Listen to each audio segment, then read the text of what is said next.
Hello friends, welcome to प्रतियोगिता दर्पण। मैं हूं प्रशांत। आज हम बात करने जा रहे हैं कस्टोडियल टॉर्चर के बारे में। हाल ही में उत्तर प्रदेश के कुछ पुलिसमैन जिन्हें कस्टोडियल टॉर्चर के बेसिस पे अरेस्ट किया गया था, इनके कन्विक्शन को दिल्ली हाई कोर्ट ने सही ठहराया है और इन्हें रिलीज नहीं किया गया है। अब बेसिकली हुआ क्या था, 26 साल के एक लड़के को कस्टडी में रख के टॉर्चर किया जाता है और इस कारण से उस लड़के की डेथ हो जाती है। इसके बेसिस पे 5 उत्तर प्रदेश के पुलिसमैन अरेस्ट किए जाते हैं और इन पर चार्जेस फाइल किए जाते हैं। और इन्होंने जब दिल्ली हाई कोर्ट में अपील की तो दिल्ली हाई कोर्ट ने इनके कन्विक्शन को सही ठहराया।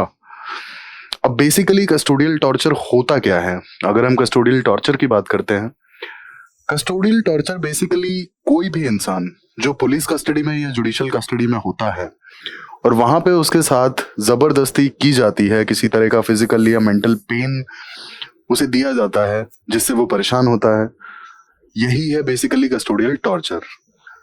अब होता क्या है कि कई बार पुलिस कस्टडी में जो पुलिसमैन है, जो भी लोग वहां पे कस्टडी में होते हैं, पुलिसमैन कई बार उन्हें टॉर्चर करते हैं जस्ट बिकॉज वो क्रिमिनल्स हैं, या जस्ट बिकॉज होता है ना कि एग्जाम्पल के लिए आप ऐसे समझिए कि कोई एक बंदा चोरी करते हुए पकड़ा गया। अब जिसने रिपोर्ट लिखाई उसने कह दिया कि भाई 3 बंदे थे, जबकि एग्जैक्टली अगर देखा जाए तो शायद वो 2 ही बंदे थे, लेकिन जिसने रिपोर्ट लिखाई उसने 3 बंदों को देखा था चोरी करते हुए, तो उसने 3 लिखवा दिया। तो कई बार क्या होता है कि पुलिस वाले जो एक्स्ट्रा जुडिशियल तरीके होते हैं वो अपनाते हैं, जबरदस्ती में टॉर्चर किए जाते हैं ये जो जो लोग जिन्हें अरेस्ट किया जाता है, जो कस्टडी में होते हैं। अब इन 2 लोगों को सपोज अगर उसे टॉर्चर किया जाएगा, उस एक बंदे को जो पकड़ा जाता है और उसे टॉर्चर किया जाता है थोड़ा सा, तो वो दूसरे बंदे का नाम बता देगा जो भी उसके साथ में था, लेकिन तीसरा तो यहाँ पे था ही नहीं ना। और तीसरा नहीं था तो उन दोनों को पुलिस टॉर्चर करती रहेगी। उन्हें लगेगा कि भाई रिपोर्ट में 3 लिखवाए हैं तो 3 ही होंगे, जबकि थे तो 2 ही। अब इनका टॉर्चर होता रहेगा, ये मुंह खोलेंगे नहीं। पुलिस का कई बार होता है एक नॉर्मल जो नजरिया, उन्हें लगेगा कि बहुत बड़े क्रिमिनल्स हैं इसलिए बोल ही नहीं रहे हैं, तो एक्सेसिव टॉर्चर होता जाएगा। कुछ ऐसा ही केस हुआ होगा यहाँ पर भी, हम स्पेकुलेट अगर कर सकते हैं तो, कि कुछ इसी तरह का केस होता है कई बार, है ना, कि जबरदस्ती का टॉर्चर किया जाता है और इन द मेन टाइम कभी कभी लोगों की डेथ हो जाती है। तो basically custodial torture police custody में कोई भी इंसान जिसके ऊपर कोई केस चल रहा हो और वो पुलिस कस्टडी में हो, वहां पे अगर पुलिसमैन उसे टॉर्चर करते हैं, वही है कस्टोडियल टॉर्चर। अब अगर कस्टोडियल डेथ की बात की जाए तो कस्टडी में कई बार जो डेथ होती है, पुलिस कस्टडी में या जुडिशियल कस्टडी में अगर डेथ हो जाती है किसी भी इनमेट की या किसी भी अक्यूज्ड की, वो होता है बेसिकली कस्टोडियल डेथ। अब यहाँ पे कई बार क्या होता है ना कि अथॉरिटीज के एक्शंस या अथॉरिटीज की वजह से भी ये डेथ्स होती हैं। एग्जाम्पल जैसे हमने अभी देखा कि कस्टोडियल टॉर्चर की वजह से भी कस्टोडियल डेथ हो जाती है। और स्पेसिफिकली अगर पुलिस कस्टडी की बात करें तो वही रेलेवेंट एग्जाम्पल के कुछ लोग थे, किसी पर्टिकुलर क्राइम में इन्वॉल्व थे, पुलिस ने टॉर्चर किया आके उनके और साथियों की इंफॉर्मेशन निकालने के लिए, उनमें से कुछ मर गए, उनकी डेथ हो जाती है। कस्टडी में डेथ होना, that's what is custodial death. अब ये केसेस कई बार देखने को मिलते हैं, हम आगे डेटा भी देखेंगे, ठीक है। बहुत इंडिया में भी बहुत कॉमन हो चुका है कस्टोडियल डेथ, और ये इट्स हाई टाइम कि इन पे बहुत स्ट्रिक्ट लॉज लाने की भी जरूरत है। हाल फिलहाल में हम इसके टाइप्स डिस्कस करते हैं, कितने टाइप्स होते हैं। First is death in police custody, second is death in judicial custody, and third is death in custody of army और पैरामिलिट्री। अब इनके अगर डिफरेंस की बात की जाए तो पुलिस कस्टडी बेसिकली क्या होता है, अगर सपोज कोई भी क्राइम किया जाता है, पुलिस के पास एविडेंस है, रिपोर्ट एफआईआर फाइल होती है, पुलिस जाके उसे अरेस्ट कर लेगी, और जब उसे पुलिस स्टेशन की जेल में रखा जाएगा, that's what is police custody. अब इसके बाद मामला कोर्ट में जाएगा, मजिस्ट्रेट उसे कस्टडी में भेज देगा। मजिस्ट्रेट ने जब उसे कस्टडी में भेज दिया तो फाइनली ये जो क्रिमिनल होगा ये जाएगा जेल में, पुलिस स्टेशन वाली जेल नहीं, जो नॉर्मल जेल होती है वो, वहां पर जाएंगे, जो भी मतलब सेंट्रल जेल या जो स्टेट्स की जेल होती है, वहां पर जब ये जाएंगे और मजिस्ट्रेट जब इन्हें अपनी कस्टडी में ले लेंगे, 15 दिन महीने भर की जो भी कस्टडी दी जाती है वो होती है जुडिशियल कस्टडी। उसके बाद फाइनली जो भी सजा सुनाई जाती है जिस भी क्राइम के लिए, 2 महीना, 4 महीना, 6 महीना, साल भर, 10 साल, 20 साल, जो भी, तो वो आपकी हो जाती है फिर जुडिशियल कस्टडी, जब प्रिजन्स में पहुंच जाते हैं। तो जब पुलिस स्टेशन के जो लॉकअप में होते हैं लोग, उसे कहते हैं पुलिस कस्टडी, और जब सेंट्रल जेल या फिर स्टेट की जेल में चले जाते हैं प्रिजन में, that's what is judicial custody, क्योंकि ये जुडिशरी यानी कि मजिस्ट्रेट की कस्टडी में होते हैं। यही है इनमें डिफरेंस। अब पुलिस कस्टडी में डेथ बेसिकली टॉर्चर या फिर कुछ खाना वगैरह ना देना या मेडिसिन ना देना, दैट्स इट। जुडिशियल कस्टडी में डेथ, हाउ? क्योंकि ये तो प्रॉपर प्रिजन है, यहाँ पर तो लाइक कोई इतनी आसानी से आ जा भी नहीं सकता, ठीक है, ये लोग प्रॉपर लॉकअप्स में बंद रहते हैं। अब यहाँ पे होता क्या है, जनरली जो देखा गया है कि Indian prisons are overcrowded की वजह से काफी इश्यूज देखने को मिलते हैं, प्रॉपर रिसोर्सेज अवेलेबल नहीं है, खाना वगैरह का भी इशू आता है। और एक काफी सीनियर पुलिस ऑफिसर ने ये चीज कही थी कि जो इनमेट्स हैं, इंडियन अगर प्रिजन्स की हम बात करें, जो इनमेट्स हैं इनके वजह से ही प्रिजन्स की कंडीशन ठीक है। अदरवाइज जितनी इंडियन प्रिजन्स ओवर क्राउडेड हैं, बहुत बुरी हालत हो सकती है। बट जो इनमेट्स हैं, जो वहाँ पे प्रिजनर्स हैं, वो इतना ज्यादा कोऑपरेट करते हैं कि उनके वजह से थोड़ी सी कंडीशन स्टेबल बनी हुई है। बट फिर भी अब ओवर क्राउडेड है तो ऑब्वियस सी बात है कि काफी सारे इश्यूज आते हैं। और ओवर क्राउडेड की वजह से जो सबसे बड़ा इश्यूज आता है वो आता है इनमेट्स का जो भी आपसी स्कफल, जो भी लड़ाई झगड़ा हो जाता है, वो उस केस में कई बार शायद कोई एक्सीडेंट, कोई मर्डर, कुछ हो भी जाता है, तो at the end of the day ये जुडिशियल कस्टडी में है और वहां पे इनकी डेथ हुई है, तो that's why it will be counted as death in the judicial custody. इसके बाद death in the custody of army और पैरामिलिट्री फोर्सेज। अब आर्मी और पैरामिलिट्री फोर्सेज के पास भी अपनी अपनी पार्ट्स रहते हैं डोमेन में। जैसे आर्मी के लिए अगर हम बात करें तो AFSPA, arm forces special power act, तो यहाँ पे दे कैन डायरेक्टली अरेस्ट, ठीक है। तो उस केस में अगर डेथ हो जाती है किसी की, that's what is like death in the custody of army. या फिर जो एक्स्ट्रा जुडिशियल किलिंग्स होती हैं, एनकाउंटर्स वगैरह, तो वो काउंट होगा यहाँ पर। अब अगर जुडिशियल कस्टडी की डेथ की हम बात करें तो राज्यसभा में ये डेटा प्रेजेंट किया गया था। ये इंडियन एक्सप्रेस का आर्टिकल है और इसमें जो डेटा दिया हुआ है 80 highest number of the custodial death reported in Gujarat in last 5 years। अब ये डेटा राज्यसभा में प्रेजेंट किया गया था। ये बेसिकली 2017 से 22 का डेटा है। हम इसे एक बार डिटेल से देख लेते हैं। सबसे ज्यादा जो कस्टोडियल डेथ्स हुई हैं वो पिछले 5 सालों में सबसे नंबर 1 पे है गुजरात, जहाँ पे 80 डेथ्स हुई हैं। सेकंड नंबर पे आता है महाराष्ट्र, जहाँ पे 76 डेथ्स हुई हैं। देन उत्तर प्रदेश, जहाँ पे 41 डेथ्स हुई हैं। तमिलनाडु, जहाँ पे 40 डेथ्स हुई हैं। बिहार, जहाँ पे 38 डेथ्स हुई हैं। अब इन डेथ्स की एक खास बात यह है कि ये सारी जो डेथ्स हैं, ये कस्टोडियल डेथ्स तो हैं, लेकिन ये सारी डेथ्स पुलिस कस्टडी वाली डेथ्स हैं। अगर इनमें जुडिशियल कस्टडी की जो डेथ हैं वो भी एड ऑन कर दी जाएंगी तो ये डेटा लाइक सिर्फ गुजरात के लिए ही इट्स लाइक ग्रेटर देन 200। तो ये वाला जो डेटा प्रोवाइडेड था, ये डेटा बेसिकली पुलिस कस्टडी की डेथ्स का है। अब हम देख सकते हैं कि जब इतना जुडिशियल डेथ होती है तो इसके कंसर्न्स क्या क्या हैं। बेसिकली कंसर्न्स पे बात करते हैं, इसके वे फॉरवर्ड्स पे भी हम बात कर लेते हैं, क्योंकि एक्चुअल में custodial death is a grave violation of human rights. सबसे पहला कंसर्न तो यही आना चाहिए। अब इसके प्रोविजंस की बात करें कि प्रोविजंस यहाँ पे क्या क्या हैं। Basically article 20 of the Indian constitution as well as article 21 of the Indian constitution. Article 20 कहता है कि किसी भी इंसान को फोर्स नहीं किया जा सकता टू विटनेस अगेंस्ट हिमसेल्फ। एक तरीके से ये देखा जाए तो ये कस्टोडियल टॉर्चर के लिए ही प्रोविजन है।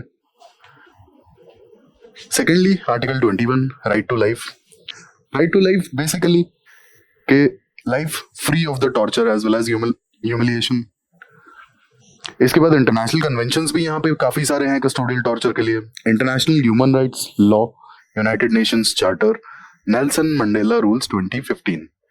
अब बेसिकली जो प्रिजनर्स हैं, प्रिजनर्स को डिग्निटी के साथ में जो ट्रीट किया जाना चाहिए, नेल्सन मंडेला रूल्स यही चीज कहते हैं। United Nations charter, humans dignity, human rights law regarding the torture and the safety of the humans and the dignity. अब कस्टोडियल डेथ बेसिकली अगर हो जाती है किसी भी ऑफिसर की कस्टडी में, तो यहाँ पे प्रोविजंस क्या क्या हैं। और बेसिकली देखिए ये सारे प्रोविजंस जो हैं, ये जो भी ऑन ड्यूटी ऑफिसर्स हैं ये उनके लिए हैं, क्योंकि वो जब ड्यूटी पर थे उस समय पर डेथ होती है तो they will be held responsible. तो सबसे पहले आता है section 302 of Indian penal code, directly charges of murder on the officer जो वहां उस समय ड्यूटी पर होता है। Then section 304 of Indian penal code, basically culpable homicide के चार्जेस हैं। Then section 176 of CRPC, section 7 and 29 of Indian police act. अब बेसिकली अगर किसी तरह का नेग्लिजेंस होता है, ऑफिसर्स अगर अपनी ड्यूटी, जो भी पुलिस ऑफिसर्स है वो अपनी ड्यूटी ठीक से नहीं करते हैं तो उन्हें सस्पेंड किया जा सकता है और इंक्वायरी बिठाई जा सकती है इंडियन पुलिस एक्ट के सेक्शन 7 एज वेल एज 29 के अकॉर्डिंग। इसके बाद section 176 of criminal procedure code, it empowers magistrate, ये मजिस्ट्रेट को एम्पावर करता है किसी भी तरह की इंक्वायरी इनिशिएट करने के लिए अगर कस्टोडियल डेथ हो जाती है तो ये हमने कस्टोडियल डेथ के प्रोविजंस देखे कि अगर कस्टोडियल डेथ हो जाती है तो उसके बाद के लिए क्या क्या प्रोविजंस हैं। अब इसके कंसर्न्स की बात करना बहुत जरूरी है क्योंकि हमने जो डेटा देखा उसके अकॉर्डिंग बहुत ही ज्यादा कस्टोडियल डेथ्स होती हैं इंडिया में, स्पेसिफिकली गुजरात, महाराष्ट्र, उत्तर प्रदेश, तमिलनाडु, यहाँ पे काफी ज्यादा कस्टोडियल डेथ्स हैं। तो इसका कंसर्न क्या है? सबसे पहला कंसर्न आता है यहाँ पे human rights as well as dignity. अब कस्टडी में जब कोई भी इंसान जाता है तो वो अपनी फ्रीडम को सरेंडर करके जाता है किसी की कस्टडी में। Basically we are talking about the authorities, the state.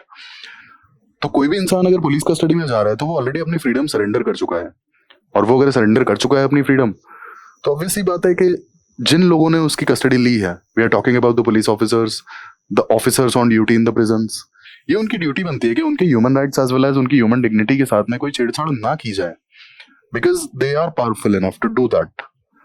और अगर ये होता है then it is a grave violation of the human rights as well as human dignity. अगर कोई प्रिजनर है तो इसका मतलब ये नहीं है कि उसके ह्यूमन राइट्स खत्म हो जाते हैं जस्ट बिकॉज ही और she is inside the prison. तो ये बहुत बड़ा वायलेशन होता है ह्यूमन राइट्स का। Then rule of law is violated. अब रूल ऑफ लॉ बेसिकली क्या कहता है? रूल ऑफ लॉ ये कहता है कि अगर कोई भी लॉ एस्टैब्लिश्ड है, एग्जाम्पल के लिए इंडिया का ले लेते हैं कि पार्लियामेंट ने अगर कोई लॉ बनाया हुआ है तो जो भी क्रिमिनल है उसे जो भी पनिशमेंट मिलेगी वो उस लॉ के अकॉर्डिंग मिलेगी। That's what is rule of law. लेकिन ये कस्टडी में जो टॉर्चर होता है, क्या ये लॉ परमिट करता है? नहीं करता, क्योंकि जो मजिस्ट्रेट पनिशमेंट देगा, जो जुडिशरी पनिशमेंट देगा, वो पनिशमेंट एक्सेप्टेबल होगा और वही लीगल है, वही लेजिटिमेट है।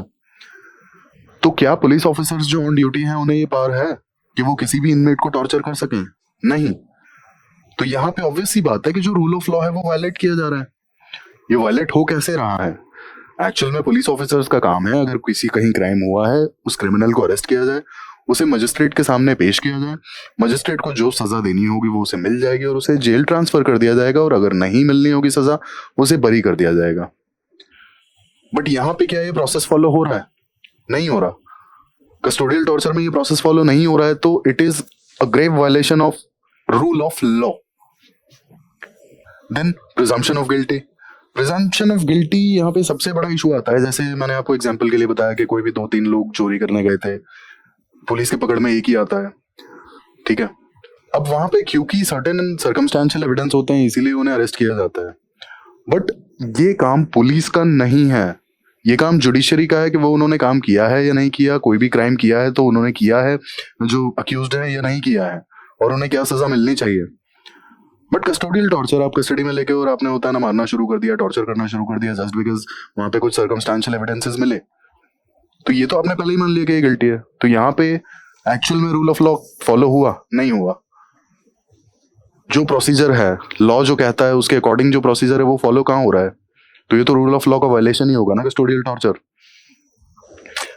क्योंकि पुलिस ने पहले से ही मान लिया कि वो गिल्टी है, इसीलिए उसका टॉर्चर किया जा रहा है। उससे पूछा जा रहा है कि भाई व्हाट वाज द मोटिव, कौन कौन था साथ में। Then professionalism and excess power of police. अब एक्चुअल में अगर कस्टोडियल टॉर्चर होता है तो ये प्रोफेशनलिज्म के अगेंस्ट है ना। Police is basically for the protection of the people, not to punish people. Punishment के लिए जुडिशरी है, तो यहाँ पे प्रोफेशनलिज्म पे सवाल उठता है। Then excess power of police. अब क्योंकि पुलिस अपनी कस्टडी में अक्यूज्ड को रख सकती है जब तक मजिस्ट्रेट अपनी कस्टडी में नहीं लेते हैं, तो यहाँ पे उनकी एक्सेस पावर दिखती है क्योंकि उनकी कस्टडी में है और वो टॉर्चर कर रहे हैं। तो ये एक्सेस पावर नहीं है तो क्या है? जबकि इतनी पावर उन्हें अलाउड है ही नहीं, उन्हें टॉर्चर करने का कोई राइट नहीं है, कोई लेजिटिमेट राइट है ही नहीं, कोई लॉ अलाउ नहीं करता, सीधी सी बात है। Then miserable condition of the prisons. अब जुडिशियल कस्टडी में अगर कोई डेथ होती है तो वो कई बार सिर्फ और सिर्फ प्रिजन्स की हालत जो है उसकी वजह से होती है। जैसे कुछ टाइम पहले एक न्यूज आई थी कि प्रिजन का कुछ हिस्सा कोलैप्स कर गया, काफी पुरानी प्रिजन थी, कोलैप्स कर गया, तो उसमें 3 से 4 इनमेट्स की डेथ हो गई थी। तो ये भी एक बहुत बड़ा रीजन होता है। अब सोचिए कि अगर एग्जाम्पल के लिए जेल में अगर किसी तरह का हादसा हो जाता है, किसी तरह का एक्सीडेंट हो जाता है, कोई फायर एक्सीडेंट हो जाता है, तो जो इनमेट्स हैं वो तो अंदर बंद है ना, वो तो भाग भी नहीं सकते। ये रिस्पॉन्सिबिलिटी किसकी है? वो जुडिशियल कस्टडी में अगर है तो ये रिस्पॉन्सिबिलिटी है सिस्टम की, ये रिस्पॉन्सिबिलिटी ऑन ड्यूटी ऑफिसर्स की, ये रिस्पॉन्सिबिलिटी है जुडिशरी की कि उनकी जान सही सलामत रहे। वो किसी पनिशमेंट के लिए आए हैं, जान देने नहीं। तो ये एक बहुत बड़ा रीजन होता है कि प्रिजन्स की जो कंडीशन है अगर वो खराब है तो इट शुड बी इंश्योर्ड कि प्रिजन्स की हालत ठीक हो, अदरवाइज उन्हें जो इनमेट्स है उन्हें वहां ना भेजा जाए। देन यहाँ पे सबसे बड़ा इशू आता है ये, दैट इज वल्नरेबल इंडिविजुअल्स। अब कई बार क्या होता है ना कि जो लोग लाइक लॉयर्स अफोर्ड नहीं कर सकते, या जो लोग बिल्कुल अवेयर नहीं है, या जो लोग होता है काफी गरीब हैं, या फिर जो लोग होता है ना कि स्पेसिफिकली लाइक माइनॉरिटीज से बिलोंग करते हैं, तो ऐसे लोग काफी वल्नरेबल होते हैं। ये पुलिस कस्टडी में मतलब टॉर्चर वगैरह बहुत इजीली हो जाता है, just because they are not affair, they can not afford a lawyer, they are not aware about their rights and regulations and laws, they cannot afford a lawyer, as well as they belong to minority, तो बहुत easily उन्हें like होता है ना कि target बना लिया जाता है। ठीक है, और यहाँ पे आप खुद भी समझ सकते हैं कि अगर सिस्टम की एक ऐसी इमेज जाती है, पुलिस की एक इमेज जो है ऐसी जाती है, कोई भी एक बहुत अक्यूज्ड है, अगर उसने वो क्राइम ना भी किया हो तो बाहर निकलने के बाद एक क्या लगेगा, सिस्टम पर ट्रस्ट रह जाएगा, पुलिस पर ट्रस्ट रह जाएगा? नहीं, ऑब्वियस सी बात है। तो वल्नरेबल जो है, वल्नरेबल इंडिविजुअल्स के लिए बहुत ज्यादा खतरा होता है ये custodial torture as well as custodial death का। Lastly legal and moral responsibility. अब यहाँ पे लीगल जो रिस्पॉन्सिबिलिटी है वो सिस्टम की भी है, वो पुलिस की भी है, पुलिस ऑफिसर्स की भी है, जुडिशरी की भी है। और मॉरल रिस्पॉन्सिबिलिटी बेसिकली अगर वो पुलिस कस्टडी में है तो पुलिसमैन की मॉरल रिस्पॉन्सिबिलिटी है। जैसा कि हमने देखा था, दिल्ली हाई कोर्ट ने जो कन्विक्शन है उसे अपील किया उत्तर प्रदेश के पुलिसमैन का। तो यहाँ पे बेसिकली उन पुलिसमैन की मॉरल रिस्पॉन्सिबिलिटी थी कि किसी तरह का कस्टोडियल टॉर्चर ना हो, क्योंकि they are not allowed by law. Law उन्हें परमिशन नहीं देता है कस्टोडियल टॉर्चर की। हर चीज के तौर तरीके हैं, हर चीज के लिए लाइक लॉज हैं और उन्हें फॉलो करना बनता है, and it's the duty to follow the laws. तो ये इशू आता है legal as well as moral responsibility का। अब अगर हम यहाँ पे वे फॉरवर्ड की बात करें, वे फॉरवर्ड यहाँ पर क्या हो सकता है? सबसे पहले जो सिस्टम्स है उन्हें इम्प्रूव किया जाए। ठीक है, कई बार क्या होता है कि जैसे एग्जांपल अगर आपको दूं, इंडिया में केसेस की पेंडेंसी बहुत ही ज्यादा हाई है, बहुत ही ज्यादा हाई। 10 लाख से भी ज्यादा केसेस पेंडिंग है। आप समझ सकते हैं कितना वर्क प्रेशर होगा जुडिशरी के ऊपर, इतने ज्यादा केसेस लाइंड अप हैं। अब पेंडेंसी की वजह से क्या होता है कि बहुत सारे लोगों का केस तो कई बार आ ही नहीं पाता है, जुडिशरी के सामने आता है तो कई साल लग जाते हैं। ठीक है, ये एक बहुत बड़ा रीजन है कि इंडिया में अंडर ट्रायल्स की जो पॉपुलेशन है ना वो बहुत ही ज्यादा है। अब बेसिकली होता क्या है ना कि अंडर ट्रायल्स के केस जुडिशरी के सामने है और वो चल रहे हैं, कोई फाइनल वर्डिक्ट नहीं आया है, यही है अंडर ट्रायल्स। एनसीआरबी के डेटा के अकॉर्डिंग लगभग 76% of the inmates are under trials. मतलब जुडिशियल कस्टडी में जितने लोग हैं उनके 76% अंडर ट्रायल्स हैं, इनके केस चल ही रहे हैं, फाइनल वर्डिक्ट नहीं आया, फाइनल सजा नहीं मिली है। अब आप एक आम आदमी की हालत समझिए कि अगर सपोज 100 लोग हैं जेल में तो 100 में से 76 का तो केस ही चल रहा है, उन्हें अभी फाइनल वर्डिक्ट और फाइनल पनिशमेंट मिला ही नहीं है। तो लीगल इंप्रूवमेंट की और लीगल सिस्टम को मतलब होता है ना ओवरऑलिंग करने की बहुत ज्यादा जरूरत है इस समय पर। देन पुलिस रिफॉर्म्स बहुत ही ज्यादा जरूरी हैं। अब यहाँ पे एक्चुअल में आप सोचिए कि एक कॉमन मैन को क्या पता होगा कि अगर कोई पुलिस वाला उसके साथ में कुछ गलत करता है तो उसे कहाँ कंप्लेन करनी चाहिए, कौन रिस्पॉन्सिबल है इसके लिए, नहीं पता है। अब बेसिकली जो प्रकाश सिंह केस में गाइडलाइंस प्रोवाइड की गई थी उन्हें इम्प्लीमेंट करने का टाइम आ गया है और काफी पहले से आ चुका है वो समय, उसे जल्द से जल्द इम्प्लीमेंट करना चाहिए। एग्जाम्पल के लिए जो पुलिस कंप्लेंट अथॉरिटी है उसे इस्टेब्लिश करना, और at least people should be aware about this कि लोग एटलीस्ट जाकर कंप्लेन कर सकें और वो काफी ट्रांसपेरेंट हो कि कितनी कंप्लेंट्स हुई और क्या एक्शन लिया गया उस पर। जब तक ये नहीं होगा, आप सोचिए कि पुलिस कस्टडी में जो डेथ्स होती हैं क्या होगा, उसका सस्पेंड करना और जेल भेज देना, ये तो होने के बाद हो रहा है ना। कोई ऑलरेडी अपनी जान गंवा चुका है या कोई ऑलरेडी टॉर्चर फेस कर चुका है, उसके बाद में ये सब हो रहा है। क्यों ऐसे प्रोविजंस नहीं लाए जा सकते और ऐसे रिफॉर्म्स नहीं किए जा सकते कि जहाँ पे एक पुलिस वाले को सोचना पड़े कि उसकी कस्टडी में जो इंसान है उसका टॉर्चर या उसकी डेथ नहीं होनी चाहिए उनकी गलती की वजह से। Then monitoring mechanisms. अब बेसिकली जुडिशियल कस्टडी में अगर कोई डेथ होती है तो उसे मॉनिटर करने के लिए काफी मैकेनिज्म्स एस्टैब्लिश किए जा सकते हैं, उन पे काम किया जा सकता है, उन्हें इम्प्रूव भी किया जा सकता है। Lastly, NGOs should advocate for the victims and provide support.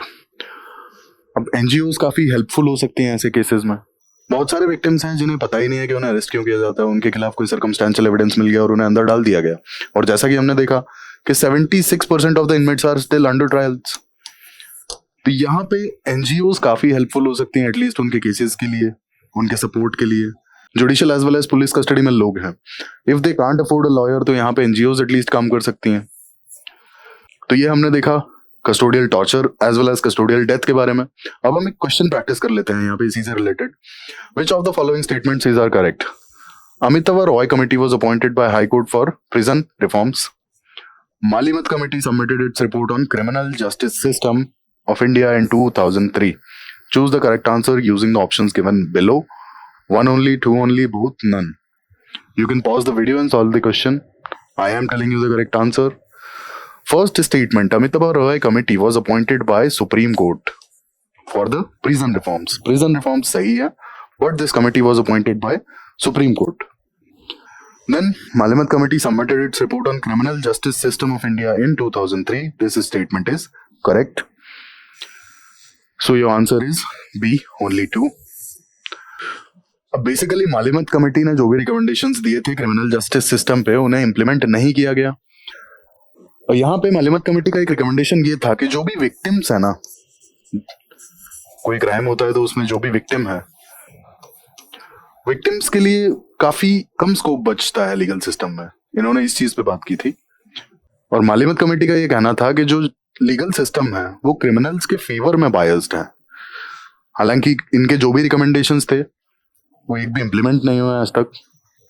तो ये हमने बात की कस्टोडियल टॉर्चर पे as well as custodial death पे, और हमने ये जाना कि क्या क्या प्रोविजंस हैं, क्या प्रोविजंस हैं हमारे IPC as well as CrPC में, और क्या इंडियन कॉन्स्टिट्यूशन में रिगार्डिंग प्रोविजंस हैं उसके। और हमने देखा कि क्या कंसर्न्स हैं कस्टोडियल टॉर्चर के। ऐसी इन्फॉर्मेटिव वीडियोस के लिए हमारे साथ जुड़े रहिए। Thank you, thanks for watching.